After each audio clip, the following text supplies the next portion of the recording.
the Jesus as presented in the Gospels is a very lofty Jesus. Does he live up to the expectation of us in terms of him being God? Hello and welcome.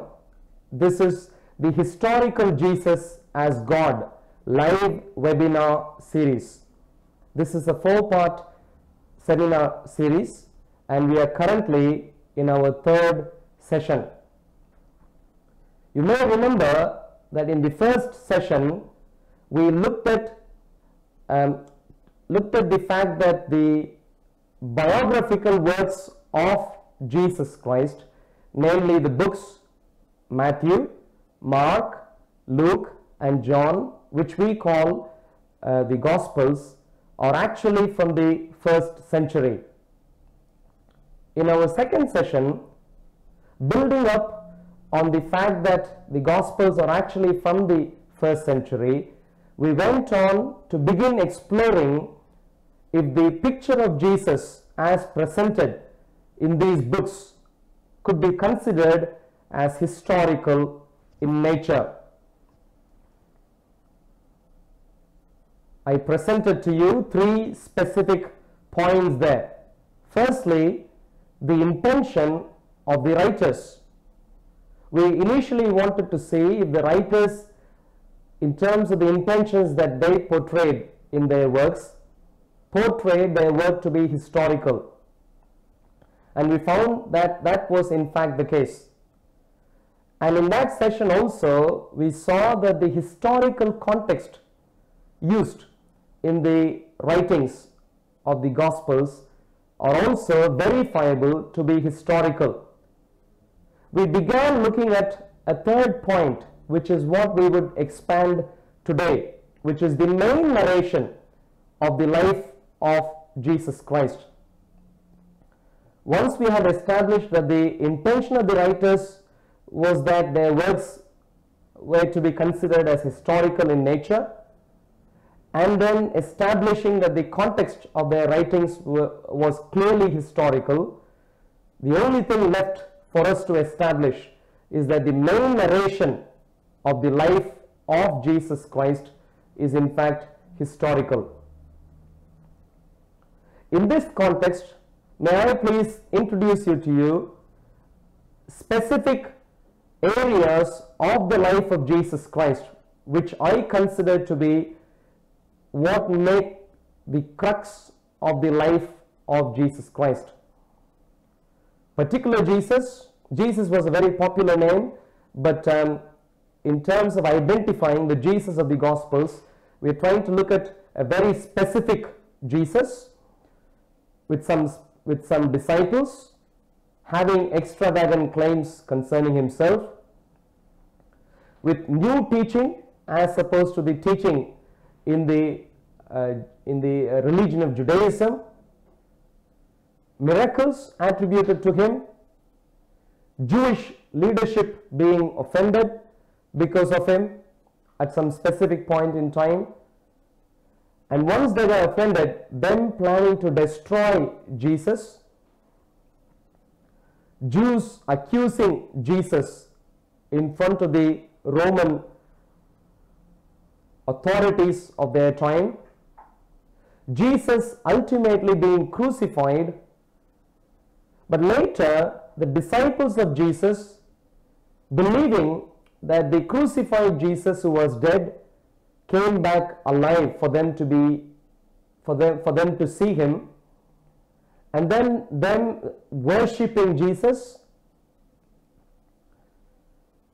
And also last couple of points is the fact are the things related to the growth of the church. The church being persecuted in Jerusalem in the 1st century, and finally, despite the persecution, the church growing in Jerusalem. These are what I consider to be what makes the crux of the life of Jesus Christ. Now, to look at some specific details there.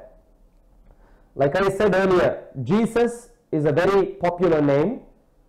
So the Jesus of the Gospels need to be uniquely identified But thankfully, given some information both in the Bible and in extra biblical sources, we could uniquely identify Jesus as one who was titled Christ, who had a half brother called James, and he lived in the 1st century in Judea. He had some specific disciples, multiple disciples as a matter of fact, and some of those disciples were also called apostles. This specific Jesus claimed extravagant things concerning himself. To an extent, he was even seen as God towards the end of his ministry and later. He called himself the Son of God.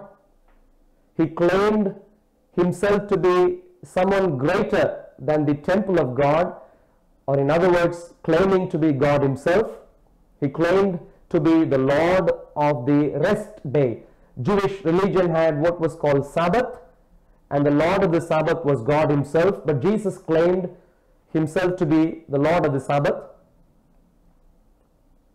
In other places, he also claimed himself to be one with the Jewish God.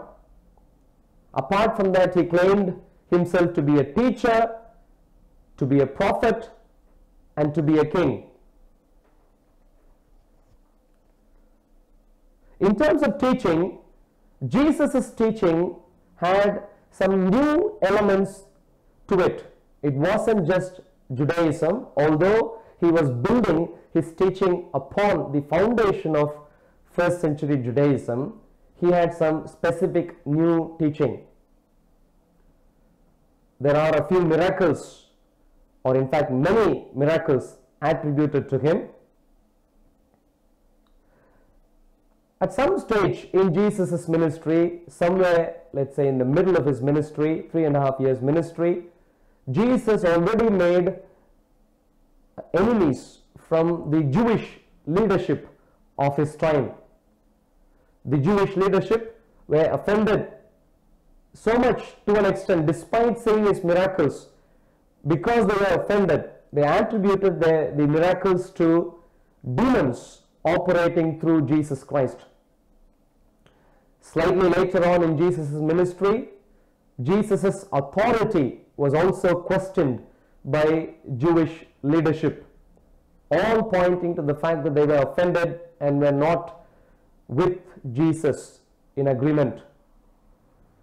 The Jewish leadership also planned to destroy Jesus, and this plan developed over a period of time. Initially, it was the Pharisees who had planned to destroy him, but later on also the Sadducees joined with them, and somewhere before the crucifixion there was a broad consensus among all sorts of eldership of the Jewish land that Jesus ought to be destroyed.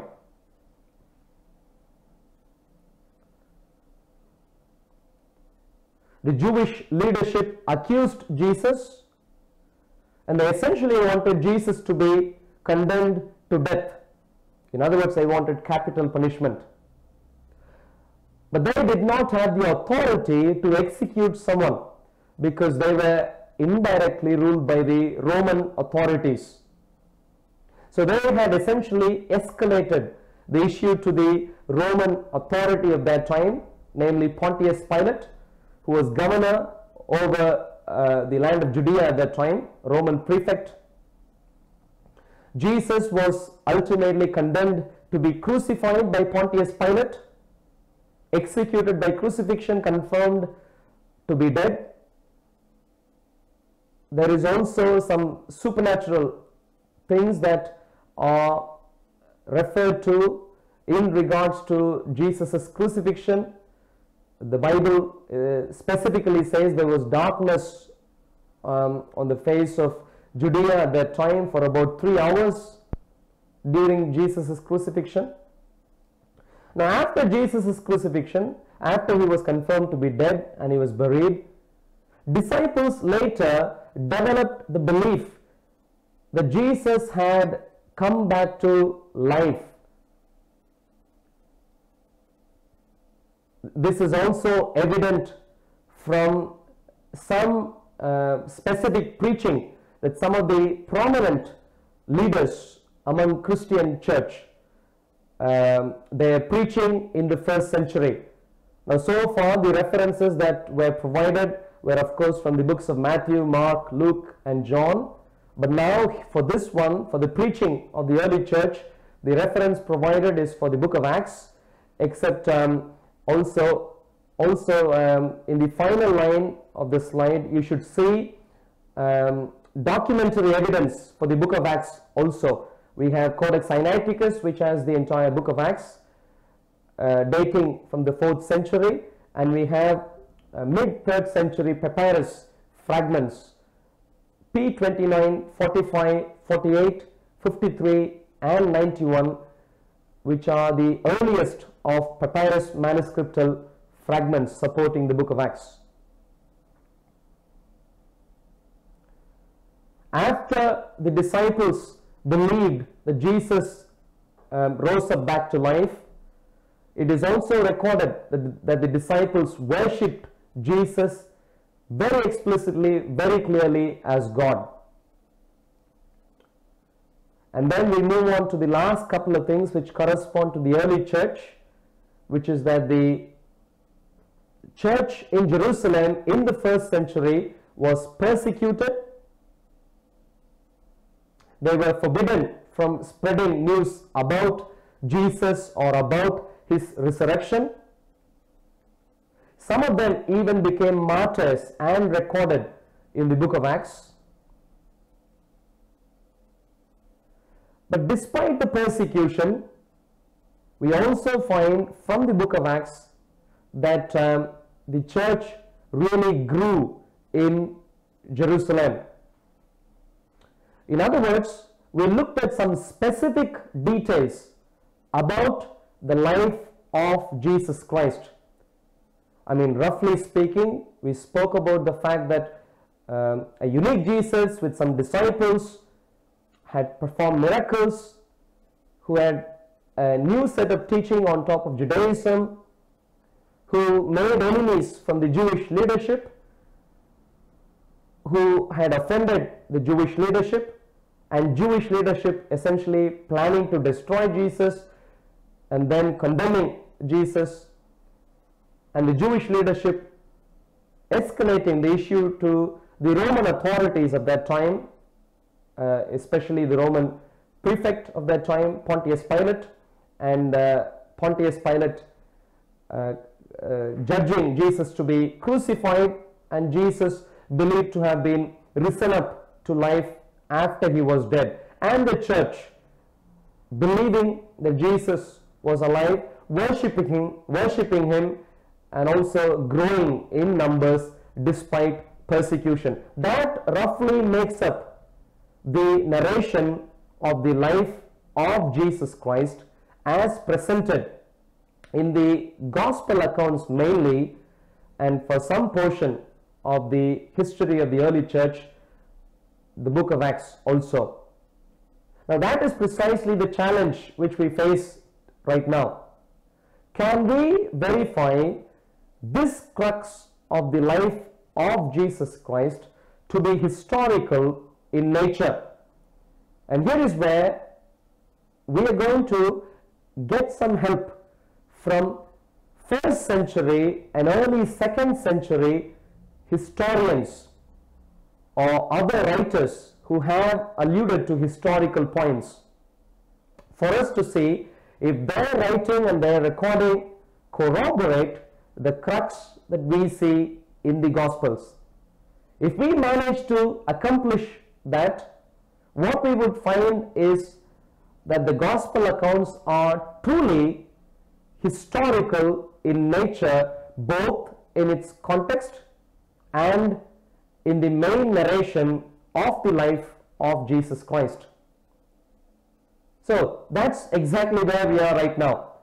So at the present time, I'd like to get help from some historical figures, namely Tacitus, Josephus, Pliny the Younger, Suetonius, Lucian of Samosata, and Celsus.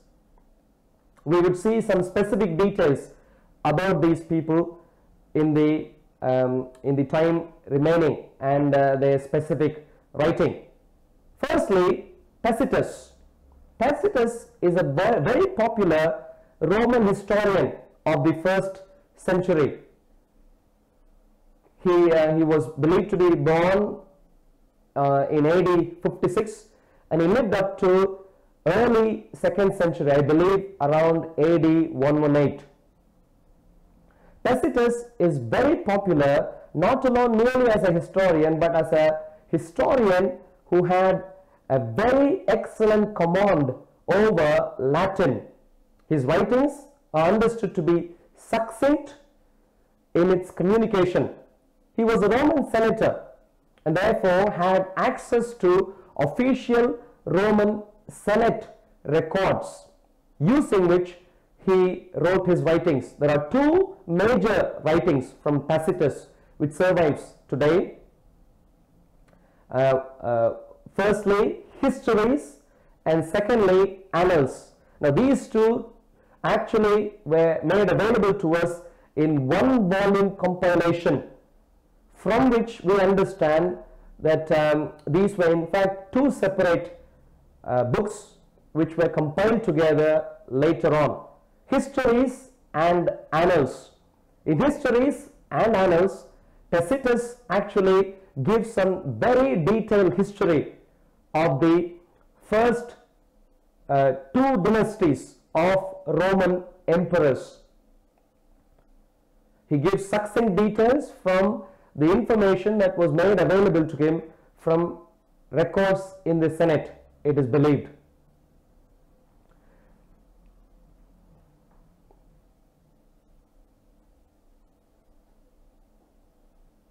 One of the important works of Tacitus, of course, like I said earlier, was Annals.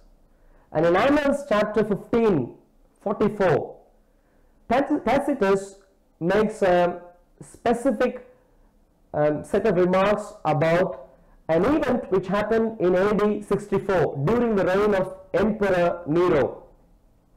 There was a fire in the city of Rome and Emperor Nero was accused of starting the fire. But Emperor Nero was desperately trying to switch the blame to someone else.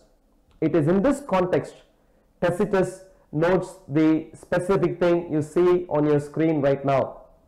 He says, but neither human help, nor imperial munificence, nor all the modes of placating heaven could stifle scandal or dispel the belief that the fire had taken place by order. Therefore, to scotch the rumor, Nero substituted as culprits and punished with the utmost refinements of cruelty a class of men loathed for their vices, whom the crowd styled Christians. Christus, the founder of the name, had undergone the death penalty in the reign of Tiberius by sentence of the procurator Pontius Pilatus, and the pernicious superstition was checked for a moment, only to break out once more, not merely in Judea, the home of the deceased, but in the capital itself, where all things horrible or shameful in the world collect and find a vogue. So this is the specific writing. If we look at some of the details that he shares, of course it is in the context of the fire which was believed to have taken place by order of Emperor Nero. So he begins by saying the scandal or the belief that the fire had taken place by order. Therefore, to scotch the rumor, Nero substituted as culprits and punished with utmost refinements of cruelty, and it refers to this group of people called Christians. And Tacitus very clearly gives the information that these were a class of men, not just a few isolated people, but really an entire class of men. And they are, of course, called as Christians, and they were believed to have had vices which others did not like. These men had followed someone who was called Christus, who was the founder of this specific class. So that's a reference to Jesus Christ. And he also points to the fact that Jesus Christ received death penalty in the reign of Tiberius Caesar by the specific sentence given by Pontius Pilate, who Tacitus calls as a procurator, which is an equivalent term to prefect, which we saw used in the last session in relation to Pontius Pilate. He is also referred to in the Gospels as governor, which is a dynamic equivalent of the term procurator. So we see a class of men called Christians who followed Christus, the founder of that specific class, who had undergone death penalty by under the reign of Tiberius Caesar by a specific sentence given by Pontius Pilate. We also get some specific details about the beliefs of those men. Tacitus essentially says that these people had a pernicious superstition. Now imagine for a Roman governor who would have believed in a Roman polytheistic worldview, and Tacitus is also understood to have become a Roman priest in the year AD 55, a very special order of priesthood Tacitus became part of. Now in that specific context, for someone who believed in polytheism, for him to describe the beliefs that these Christians had as a pernicious superstition, it is very remarkable, because he also goes on to say that it was a disease and that this was horrible and shameful even in the Roman context. That is most likely a reference to the belief of Christians that Jesus, who was dead, actually came back alive, which would be, of course, for even a polytheist who even was ready to worship the emperor as God. So even for such a person, that would have been a bit too far-fetched. So that kind of idea is what Tacitus communicates to us. He also goes on to talk about how this pernicious superstition was checked for a moment, but later on broke out. In other words, indicating that someone somehow attempted to control the spread of the specific belief, which we understand to be persecution as recorded in the book of Acts. But he also records the fact that despite the attempt to check it for a moment, it broke out, indicating the fact that the church in fact grew. So that is Tacitus' record for us from the first century. This specific text that we read from is believed to have been written towards the end of Tacitus' life, around AD 116. Now that's towards the end. Of course, Tacitus was born in the year AD 56, and therefore he would have had much exposure to these people, and the record that he makes about these Christians is believed to have been made after Tacitus accessed some of the official records available for a person who was in the Senate.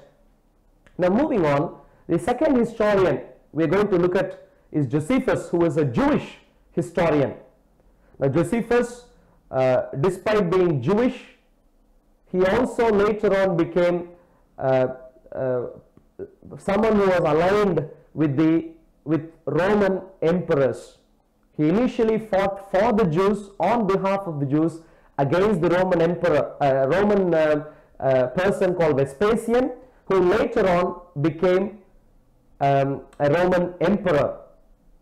Now he was defeated, captured, and was taken a prisoner to Rome, where he actually got favor in the eyes of Vespasian because of a specific prophecy that Josephus made in regards to Vespasian, saying that Vespasian would in fact become an emperor, which ended up happening. So based on that fulfilled prophecy, Josephus was then released, found favor both in the eyes of Vespasian and his son Titus. So that's the context of Josephus. Now let us look at two specific text portions from the writings of Josephus. Now Josephus has two very important works. One is called the Jewish War, which was believed to have been written around the end of the 1st century. And the other is called Antiquities of the Jews, which is believed to have been written around the year AD 75. Reading from Antiquities of the Jews, book 20, 9.1. When therefore Ananus was of this disposition, he thought he had now a proper opportunity to exercise his authority. Festus was now dead, and Albinus was but upon the road. So he assembled the Sanhedrin of judges and brought before them the brother of Jesus, who was called Christ, whose name was James, and some others. And when he had formed an accusation against them as breakers of the law, he delivered them to be stoned. Here we have a very explicit reference to Jesus, who was called the Christ, who had a half brother, who had a brother called James. And the brother James was accused by the group that Ananus had brought together to have broken the law, and that he was delivered to be stoned. So very specific details there. The particular Jesus, who was called the Christ, who had a brother called James. If James is assumed to have followed the footsteps of Jesus as recorded in the Gospels, of course he would have ended up breaking the law as per the evaluation of people who still wanted to stick to pure Judaism and not follow Jesus Christ. And so no wonder James was accused of having broken the law and delivered to be stoned. That's book number 20, 9.1. Another specific text which comes from a portion which is a bit earlier, which is called Testimonium Flavianum. Now there was about this time Jesus, a wise man, if it be lawful to call him a man, for he was a doer of wonderful works, a teacher of such men as received the truth with pleasure. He drew over to him both many of the Jews and many of the Gentiles. He was Christ. And when Pilate, at the suggestion of the principal men among us, had condemned him to the cross, those that loved him at the first did not forsake him, for he appeared to them alive again the third day, as the divine prophets had foretold these, and 10,000 other wonderful things concerning him. And the tribe of Christians, so named from him, are not extinct at this day. Again, some very specific details. However, in regards to Testimonium Flavianum, people have some concerns about some specific portions of this passage which seem overtly Christian, even though Josephus continued to be a Hellenistic Jew, i.e. someone who followed Hellenistic Judaism and not following Christ. So in that specific context, some portions of the passage that you see there, like if it be lawful to call him a man, and things like he appeared to them alive again the third day, as the divine prophets had foretold these, and 10,000 other wonderful things concerning him. These things are, let's say, among scholars understood to be overtly Christian, and therefore, barring further evidence available to us, people want to keep these aside as later additions or corrections. Even if we take that to be true, what we find is certain portions of this Testimonium Flavianum necessarily have to be true, especially in the context of finding passage book number 20, the passage from that book which we just read, a few minutes ago, which refers to Jesus, who was called the Christ, very briefly, which seems to indicate that Josephus assumed that his readers, who were really Romans, knew about Christ Jesus. Now, in the first century, Romans wouldn't have known much about Jesus unless Josephus himself explains to them about Jesus. In other words, given the text from book 20, we understand that Josephus thinks that he has clarified who this Jesus who was called the Christ was in some earlier text. So this specific logic is used by a scholar in pointing to the fact that he believes that certainly portions of the Testimonium Flavianum have to be believed as original. The scholar I'd like to quote here is Lawrence Mykitiuk in his work, which is available online regarding New Testament characters in archaeology. Anyway, leaving the overtly Christian parts aside, the other portions that we find here are very useful for us.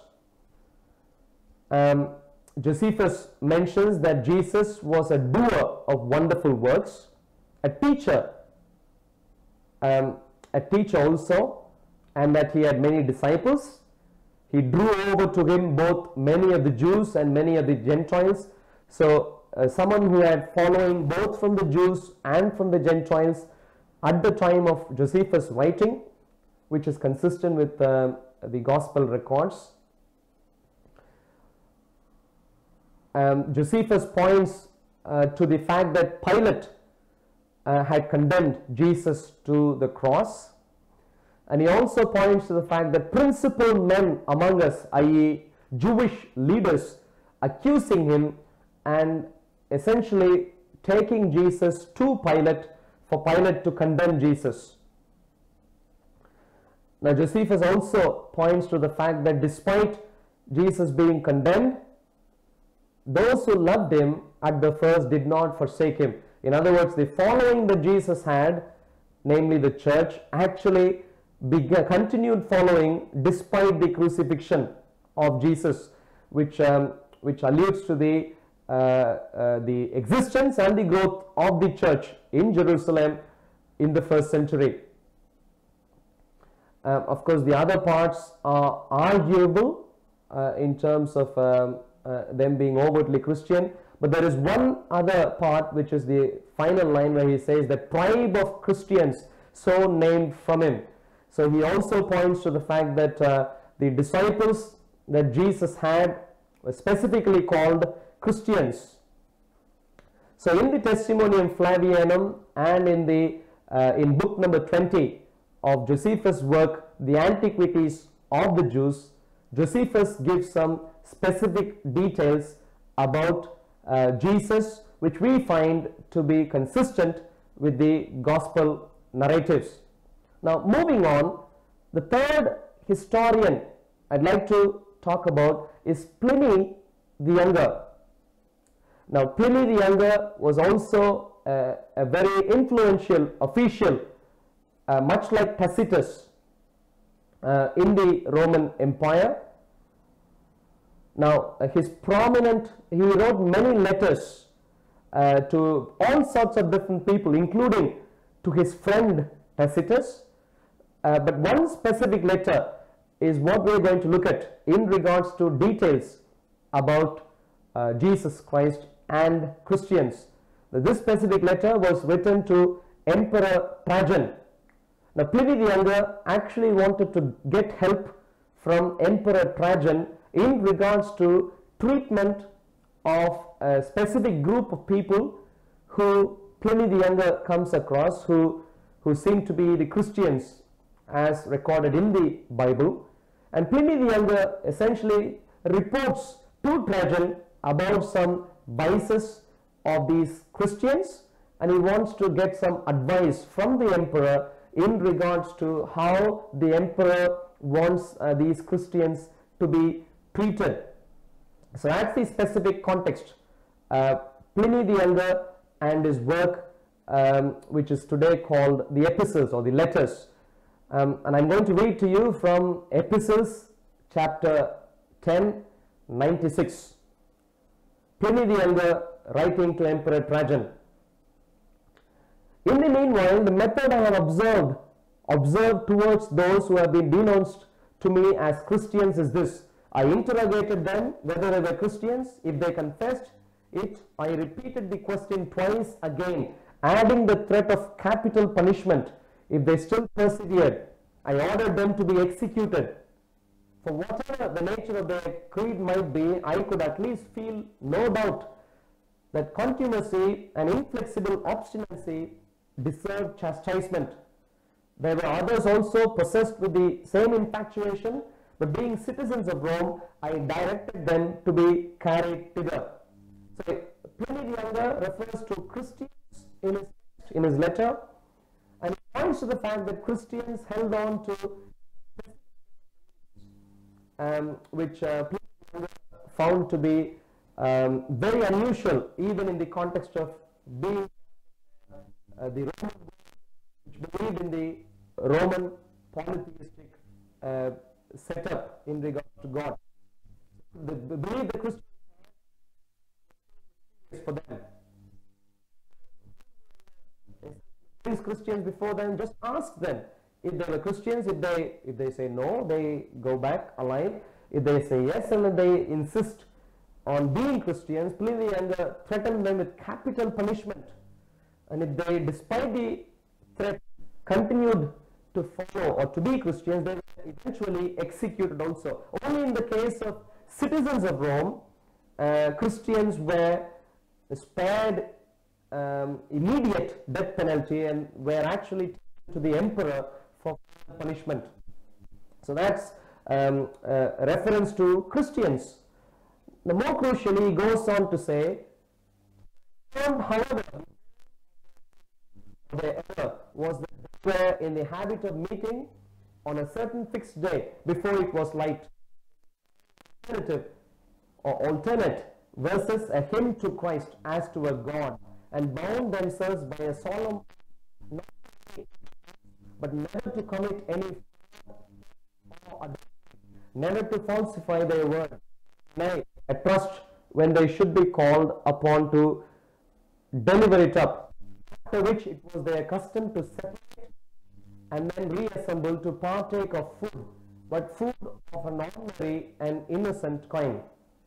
Now this gives additional information about the Christian had. They gathered together on a specific day of the week, and essentially the sum total of their guilt of why they were not liked by others was the fact that they gathered together on a specific day and they essentially sang to Christ as to God.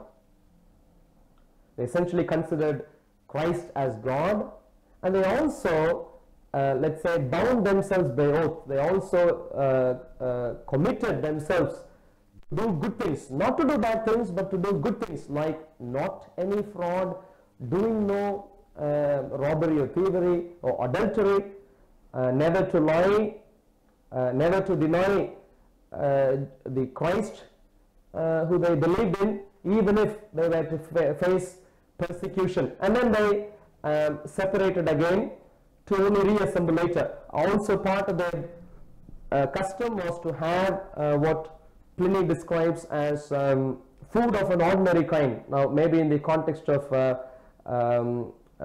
offerings which are made in the Roman polytheistic worldview, which are, let's say, of the extreme nature, the food that Christians had was very innocent in nature. This could be an allusion to the bread and wine that Christians began taking as a commemoration of the Last Supper with Jesus Christ. Pliny the Younger goes on to say, I therefore adjourned the proceedings and betook upon myself at once to your counsel, for the matter seemed to me well worth referring to you, especially considering the numbers endangered. Persons of all ranks and ages and of both sexes are and will be involved in the prosecution. For this contagious superstition is not confined to the cities only, but has spread through the villages and rural districts. It seems possible, however, to check and cure it. Here, Pliny gives some details about the early church. He says that following for Christ were from all sorts of people groups, ranks and ages and sexes, and that it is a huge number, not a few. So he refers to that by saying that considering the numbers endangered, alluding to the fact that there were too many such people. And he also calls the beliefs that they had as contagious superstition. Contagious, pointing to the fact that Christians were about Jesus, and superstition, pointing to the fact that even from a person who believed in Roman polytheism, even from his perspective, a belief in Jesus Christ seemed like a superstition, which is most likely a reference to the fact that Jesus was alive, he was dead, which would be unusual even from a Roman polytheistic mindset. So there we have Pliny the Younger also giving some specific details about Jesus and the early church as we understand. Now moving on to the next historical source, Suetonius. Suetonius is again late 1st century to early 2nd century historian, Roman historian. He is believed to have been employed by Pliny the Younger himself, and he was introduced to a couple of Roman emperors by Pliny the Younger, thereby Suetonius gained a bit of prominence. Suetonius, the main work of Suetonius is called The Lives of Caesars, which is also called The Lives of 12 Caesars, because he goes on to narrate the history of the first 12 Roman emperors, beginning with Julius Caesar. He talks about the first 12 emperors. Now, Suetonius is believed to have written this work during the time of Hadrian, or Emperor Hadrian, or Emperor Trajan. So that's the specific context for Suetonius' writing. So in that context, if we read a couple of very small passages from Suetonius, The Lives of 12 Caesars, book number 5, 25.4. Since the Jews constantly made disturbances at the instigation of Crestus, he expelled them from Rome. Talking about a specific incident in the Empire. Suetonius, who made disturbances at the instigation of Crestus. There is a slight problem here, which could indicate people who were disturbing at the active instigation of Crestus, as Jesus is believed to have died before the news about Jesus spread.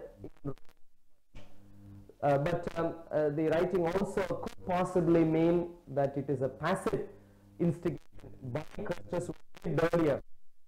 Belief based on him was very active.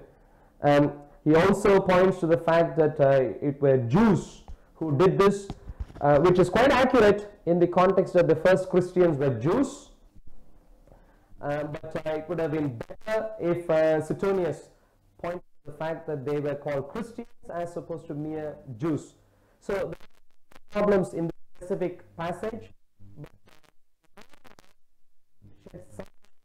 Now the next passage, more accurate or more to the point, where punishment was inflicted on the Christians, a class of men given to a new and mischievous superstition. Now Suetonius talks about the existence of Christians who were a class of men, like some of the other historians referred to Christians. And he also points to the fact that the belief that these men had and mischievous superstition. Now, this clearly gives the idea that the belief system based on Jesus is based on teaching which is new even in comparison to Judaism must have been familiar to Suetonius or in fact the other in the extensively interacted with even through wars. So it points to the fact that Jesus is new even in the context of Judaism. But Suetonius also said it was mischievous, which again from a human polytheistic worldview would be very interesting to use, especially in the context of gods. But this would make sense if Suetonius had in mind right, that Christians believed that Jesus came alive after his death. So he calls it mischievous superstition. Now, so far we have seen a few different historians talk about Jesus and give us some specific details. Moving on to the last few here, the next to talk about is Lucian of Samosata, who is a Greek satirist who actually lived somewhere in North Turkey in the early part of 2nd century, and one of his works is called The Passing of Peregrinus, in which he narrates the life of a specific person in history called Peregrinus, who committed suicide later on in life, who initially became a Christian, lived with Christians, and enjoyed popularity among Christians, sort of became a leader, and in this in the letter, in the story or in the narration, he also talks about how Christians were so committed to actually protect Peregrinus, even when Peregrinus was actually accused of some wrongdoing and therefore was put in prison.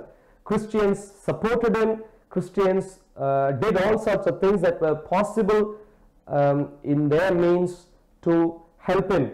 So that's the context of the passing of Peregrinus. If I were to read this passage, a couple of passages from you, it was then that he learned the wondrous lore of Christians by associating with their priests and scribes in Palestine. And how else could it be? In a trend, he made them all look like children, for he was prophet, cult leader, head of the synagogue, and everything, all by himself. He interpreted and explained some of their books, and even composed many, and they revered him as a god, made use of him as a lawgiver, and set him down as a protector. Next, after that, other to be sure, whom they still worship, the man who was crucified in Palestine, because he introduced this new cult into the world. So if we trace back from the back, we see the one who was crucified, who was worshipped, who introduced a new cult, according to Lucian, a clear reference to Jesus in the context of talking about Christians. So someone who was worshipped and someone who had introduced a new cult, a new religion into the world. And he also records the fact that people worshipped him. What is slightly unusual is the fact that Peregrinus gained some prominence, and he was a prophet, cult leader, head of the synagogue, and everything all by himself. And Lucian goes on to say that he was even revered as a god. Now that might be a hyperbole in reference to Peregrinus himself, but it might point to the fact that Christians respected leaders who led them, where Peregrinus apparently read up on the works of the Jews and even interpreted those things for them. Now, Lucian continues in saying, the poor wretches have convinced themselves, first and foremost, that they were going to be immortal and live for all time, in consequence of which they despise death and even willingly give themselves into custody, most of them. Furthermore, their first lawgiver persuaded them that they are all brothers of one another after they have transgressed once for all by denying the Greek gods and by worshipping that crucified sophist himself and living under his law. Therefore, they despise all things indiscriminately and consider them common property, receiving such doctrines traditionally without any definite evidence. So if any charlatan or trickster able to profit by occasions comes among them, quickly acquires sudden wealth by imposing upon simple folk. So here Lucian describes some of the characteristics of Christians. From Lucian's viewpoint, they were naive, whereas Christians, if you read the Gospels, you would see that they were supposed to be harmless and loving and caring, which might be quite unusual in the Roman world. So it is no wonder Lucian sees them as people who were simple folk who could be easily cheated upon and trampled. Now, but also he gives some details about how these Christians had transgressed once, i.e. sinned, but then received help from Jesus in terms of dealing with their sin. So with those things, what we do see are the records of Peregrinus. Now moving on to a couple of other historians quite quickly. The first one I'd like to look at is Celsus. Now Celsus is a 2nd century historian. We unfortunately do not have direct access to the works of Celsus. What we do have access to is the work of Origen, a Christian, early Christian leader who refers to Celsus's work in a book called Against Celsus, in which he contends against some of the arguments that Celsus raises about Jesus. If I were to read only the bottom portion, just in the interest of time, for he says he was brought up in secret and hired himself out as a workman in Egypt, and having tried his hands at certain magical powers, he returned from there, and on account of those powers gave himself the title of God. Now this refers to the fact that Celsus saw Jesus as a miracle, a person with magical powers, which points to the fact that Jesus performed signs. Celsus attributes the signs that Jesus performed to magic that Jesus had learnt in Egypt. Moving on to one final record, which is the Babylonian Talmud, which is a minor record I'd like to point to. Now Babylonian Talmud is a compilation of rabbinic writings, mainly put together in the 5th century, but some of the works in the Babylonian Talmud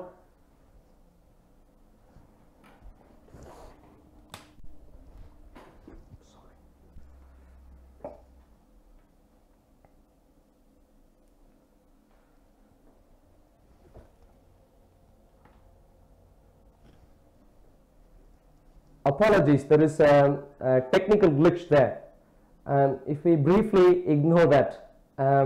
So yeah, Babylonian Talmud, if I were to read to you, on the eve of Passover, Yeshu was hanged for 40 days before the execution took place. A herald went forth and cried, he is going forth to be stoned because he has practiced sorcery and enticed Israel to apostasy. Now the name Yeshu is used here, and the fact that he was hanged is mentioned here. Even though crucifixion technically is crucifixion on the cross, it is also referred to as hanging on a tree, even by Peter, an early apostle, in the book of Acts. But it gives some details about how the Jewish leadership got offended, and therefore they had a herald which went forth crying out saying Jesus was going to be stoned because he practiced sorcery, which is an allusion to the fact that Jesus was accused of having worked with the help of demons. So that's quickly to go through the Babylonian Talmud. Now to narrate, what you would find is that we began with the crux, talking about particular Jesus, disciples with some extravagant claims, new teaching, miracles, Jewish leadership being offended, Jewish plan to destroy Jesus, Jewish accusation, Roman condemnation, crucifixion, disciples' beliefs in resurrection, and disciples worshipping Jesus, and persecution of the early church, and the growth of the early church in Jerusalem. Now what we find is that from what we have seen so far, which you can see in the list there, the crux of the history of the life of Jesus, the main narration, could be established to be historical. Unfortunately, we are having a technical glitch there. I do apologize about that. Now what I'd like to point out is that we began by saying that we are going to examine the historicity of the main narration of Jesus, and what we have seen is that looking at the crux of the main narration and looking at some historical sources, we are able to find that Jesus's main narration could be established to be historical. Having said that, I'd like to open up the floor for any question. You should be able to ask any question by typing on the YouTube chat live if you had any question. Alternatively, you can also text to the number shown on the screen.